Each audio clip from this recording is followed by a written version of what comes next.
لوگ بیٹھے ہیں پورے پورے روزے رکھتے ہیں عمر طویل ہونے کے باوجود، لیکن اللہ اکبر کبیرہ یہ 20-30 سال کا 25 سال کا کڑیل باڈی شوڈی ڈولو والا جم جانے والا روزے نہیں رکھتا کہ اگر روزے رکھیں گے ڈائٹ ڈسٹرب ہو جائے گی، ڈائٹ ڈسٹرب ہو جائے گی۔ ہنسنے کی بات نہیں ہے، یہ اپنے اوپر افسوس کرنے کی بات ہے۔ کس نے کہا ڈائٹ ڈسٹرب ہوگی؟ کس نے کہا باڈی ختم ہو جائے گی؟ دنیا کے سارے ڈاکٹر ایک طرف اور میرے مصطفیٰ کی حدیث ایک طرف۔ تم بتاؤ کس پر ایمان لائے ہو، دنیا کے ڈاکٹروں پہ یا رسول اللہ پر؟ بولو۔ ارے ڈاکٹر یہ کہتے روزہ رکھو گے تو تمہارا جسم خراب ہوگا، اور میرا نبی کہتا صوموا تصحوا، ارے روزہ رکھو گے اللہ صحت عطا فرمائے۔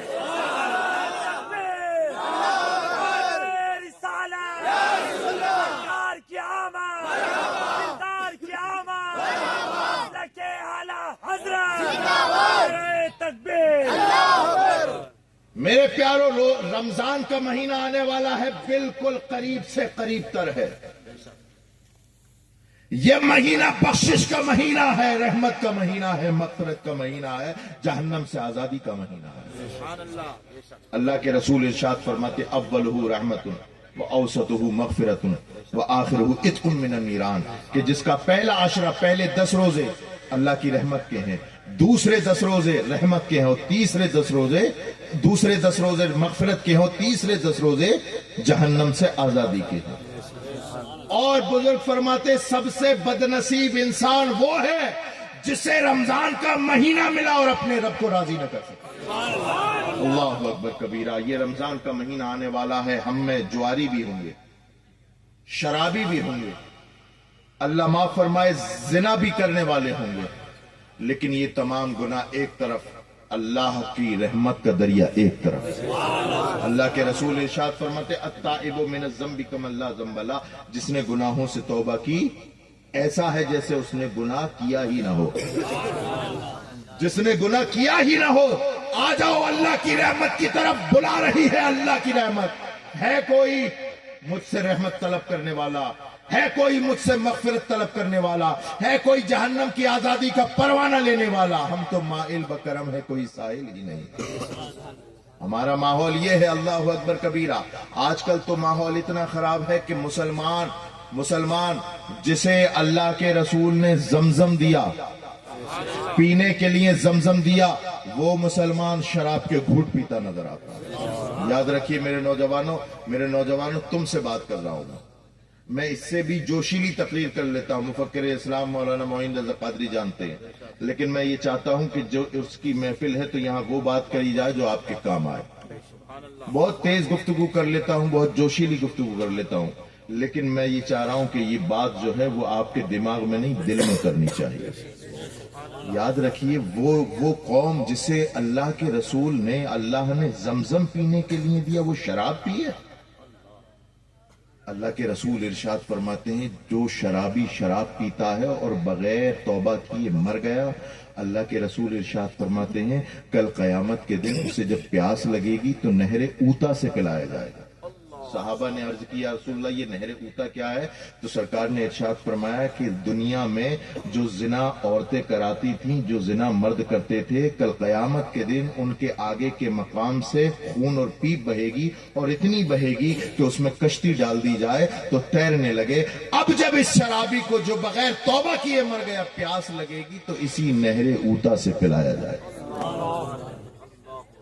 ایک اور حدیث میں سرکار ارشاد فرماتے ہیں اللہ اکبر کبیرہ کہ جب کوئی انسان مرتا ہے شرابی بغیر توبہ کیے مر گیا، اور تم کیا کرتے ہو جب دفن کرنے جاتے ہو؟ تو کیا کرتے ہو؟ اس کا چہرہ قبلے کی طرف کرتے ہو نا؟ تو جو شرابی بغیر توبہ کیے مر گیا، جب اس کا چہرہ تم اللہ اکبر کبیرہ کعبے کی طرف کر کے آؤ گے، پٹیلے لگا دو گے، مٹی ڈال کے آؤ گے، فرشتے اس کا چہرہ کعبے سے موڑ دیں گے۔ ذرا غور تو کرو، قبر کی تاریکی، قبر کی تنہائی، جہاں ماں کتنی محبت کرتی ہے ساتھ نہیں جا سکتی، باپ کتنا محبت کرتا ہے ساتھ نہیں جا سکتا، بیٹا کتنا محبت کرتا ہے ساتھ نہیں جا سکتا، بہت زیادہ محبت کرنے والا باپ بیٹا تجھے دفن کرنے کے بعد گھنٹہ بہت دیر لگائی تو گھنٹہ، ورنہ تو 10 20 15 منٹ، اور پھر تیری قبر سے دور ہو جائے گا. تو ہوگا اور تیرے اعمال ہوں گے. یاد رکھو، قسم خدا کی، قبر کے اندر کام نہ تو ماں آئے گی نہ باپ، آمنہ کا لال کام آئے گا. اب دنیا میں ہم نے اسے ہی ناراض کر دیا تو قبر میں وہ کیسے راضی ہوگا؟ اللہ اکبر کبیرہ. قبر میں ہم جاتے ہیں اسی لیے یا رسول اللہ آپ کا دیدار ہو. قبر میں ہم اس لیے جاتے ہیں یا رسول اللہ آپ کا دیدار ہو تو ہماری منزلیں آسان ہو. لیکن ہم تو دنیا میں محمد رسول اللہ کو ناراض کر کے گئے. کتنی بھیانک گھڑی ہوگی. آمنہ کا لال آئے گا اور منہ پھیر کے کھڑا ہو جائے گا. رسول اللہ آئیں گے اور منہ پھیر کے کھڑے ہو جائیں گے. ہمارے لیے تو قیامت پہ قیامت ہوگی. ہمارے لیے تو قیامت پہ قیامت ہوگی. رات کی تنہائی ہے، ہاتھ کو ہاتھ دکھائی نہیں دے رہا. قبر کی تنہائی، اللہ اکبر کبیرہ. فرشتے کھڑے ہیں عذاب دینے کے لیے، اور رسول اللہ صلی اللہ علیہ وسلم آئیں گے اور منہ پھیر کے کھڑے ہو جائیں گے. کتنی بڑی بدبختی ہے ہمارے لیے. اور لوگوں قبر میں جانے سے پہلے رسول اللہ کو راضی کر. یہ دیکھو آج کا ماحول، نوجوانوں میں آپ سے بات کر رہا ہوں، یہ شراب ہی نہیں، یہ جوا، یہ بھی رسول اللہ کو ناراض کرتا. اور آج کل تو جوا بڑا اپڈیٹ ہو گیا. یہ رمی سرکل، یہ IPL، یہ T20 ورلڈ کپ، یہ جو ٹیمیں بنا رہے ہو نا آپ اور اس پر پیسے لگا رہے ہو، یاد رکھو اس کا روپیہ روپیہ، پیسہ پیسہ حرام کا ہے. اور حرام کا لقمہ اگر جسم کے اندر چلا گیا تو یاد رکھیے 40 دن تک کوئی عبادت قابل قبول نہیں. اور امام فخر الدین رازی حجت الاسلام امام غزالی فرماتے ہیں کہ خدا نخواستہ اس ایک لقمے سے خون بن گیا. اگر ایک خون کا قطرہ بن گیا تو پھر کیا ہے، پورا جسم خون، خون سے پھر پٹھے بنتے ہیں، پٹھے سے ہڈی گوشت بنتی ہے، گوشت سے ہڈی بنتی ہے، یعنی پورا مجسمہ. اللہ اکبر کبیرہ. الیاذ باللہ. سود اللہ کے رسول کو ناراض کرتا ہے. جوا اللہ کے رسول کو ناراض کرتا ہے. اور اللہ کے رسول ارشاد فرماتے ہیں من لعب بالنردشیر فکأنما غمس یدہ فی لحم الخنزیر ودمہ. سرکار ارشاد فرماتے ہیں جو جوا کھیلتا ہے ایسا ہے جیسے اس نے اپنا ہاتھ خنزیر کے خون اور گوشت میں دھو لیے. جوا چاہے کسی طریقے کا ہو جس میں ہارنے والے کا مال جیتنے والے کو دیا جائے، حرام ہے، حرام ہے، حرام ہے، اشد حرام ہے. اور جوا یہ سود کی پہلی منزل ہے. آج تو مسلمانوں کا ہر دوسرا تیسرا گھر سود میں لپٹا ہوا. آپ نہیں جانتے، آپ دیکھتے ہیں دعا کرتے ہیں قبول نہیں ہوتی، دعا کرتے ہیں قبول نہیں ہوتی. یہ جو ہے بے برکتی ہے ہمارے. اللہ اکبر کبیرہ. سود کے بارے میں اللہ کے رسول نے ارشاد فرمایا سود ایسا گناہ ہے جس پر اللہ تعالیٰ 70 عذاب مسلط فرماتا ہے. سود ایک ایسا گناہ ہے جس کے عوض میں اللہ تعالیٰ 70 عذاب نازل فرماتا. ان میں سب سے ہلکا عذاب یہ ہے کہ سود لینا ایسا ہے جیسے کہ اپنی ماں کے ساتھ زنا کرنا. سود کا کاروباری ہے وہ بھی اس گناہ کے، لکھنے والا ہے وہ بھی اس گناہ کے ضمن میں، سود کا کاروبار کرنے والا ہے وہ بھی اس گناہ کے ضمن میں.